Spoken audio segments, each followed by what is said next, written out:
With hits like Man Eater, Rich Girl, and You Make My Dreams Come True, Hall and Oates has been labeled one of the most successful duos in music history.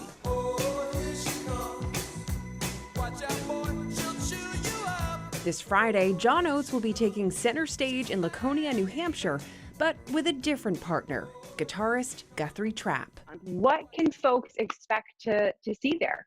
Well, it's after the last Hall and Oates tour, which was a pretty big, thing with lots of moving parts and trucks and buses and video screens, came back to Nashville, and Guthrie and I have known each other for 15 years. We're really good buddies, and we were sitting in the living room playing 2 acoustic guitars, and we looked at each other and we said, man, this is so cool. I wish we could do this in front of people. And then we said, why don't we just bring the living room to the stage?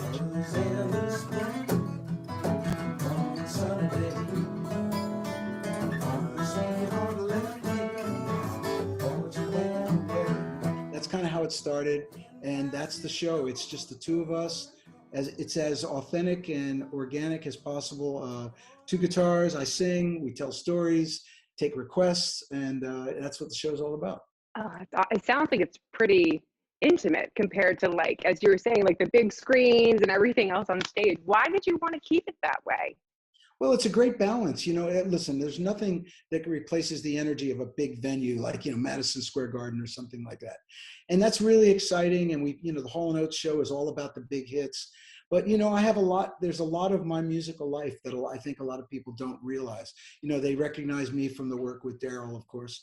But I had a whole musical life before I even met Daryl Hall. So this is a chance for me to go back and explore my musical DNA in terms of what made me who I am, the music I listened to, the people I was influenced by. And we do a lot of old songs, folk, blues, ragtime, R&B. And then we move through a lot of my solo stuff, which I've had 7 solo albums, so I have a wealth of material.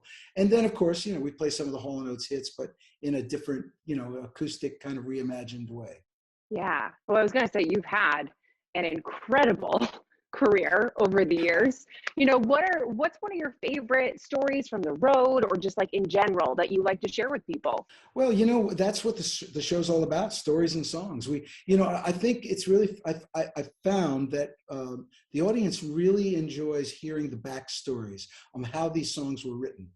There's always some interesting twist or anecdotal thing about, songwriters, whether it's I'm working with Daryl or other songwriters, they're very, creative, unique people. And the songs usually come about in a way that I think most of the people in the audience never really expect. I could give you a million examples, but you'd have to buy a ticket to find out. No, just kidding. I felt like, that just felt like it took me back to school, where they said, in your book report, but if you want to know what happens, you have to read the book. Weird. Okay, sorry, I went off on a tangent there. It's all good, all good. Anyway, but yeah, there's always an interesting story, and of course, I'll share the classic, the Man Eater story, which of course everyone thinks it's about a woman, and it's not. It was inspired by a woman who told really dirty jokes, and she was kind of scary. And then what happened was, when Daryl and I wrote the chorus, and then when Daryl and I got together to finish the song, we said, we don't want to write about a bad woman. So a lot of people always freak out when they hear this, but there's all sorts of stories like that we tell, and kind of give people a little insight into how this stuff happens. I never would have guessed that, ever. Never, well, ever. You go. There you go. That's why you're going to run out and buy a ticket to this show, and you're going to be in the front row on the edge of your seat. Exactly. Yep. Well, I do want to ask you about, because we were sent Sunny Terry, one of your new songs, and yeah. I thought it was just so beautiful about, coming together. And right. I wondered what was the inspiration for that? What inspired you to write that song? I'm really glad you brought that up. It's another perfect example. I'll be there for you. You'll be there. I was working with a lyricist who is a poet and an author from Colorado, a guy named Joe Henry. And we were talking about, what to write. And he's not a musician, but he's a pure lyricist. And he told me this story about Sunny Terry and Brownie McGee, who I know their music very well, but I didn't know a lot about them. And he said, you know, they were together for over 40 years and they never really liked each other. But there was some magic about the way they worked together. And then as they got older, one of them lost their eyesight, the other one wasn't able to walk. And so they literally had to lead each other on stage. And it was that disability that happened to them that brought them together. And I thought that was the most amazing metaphor for cooperation, collaboration, working together.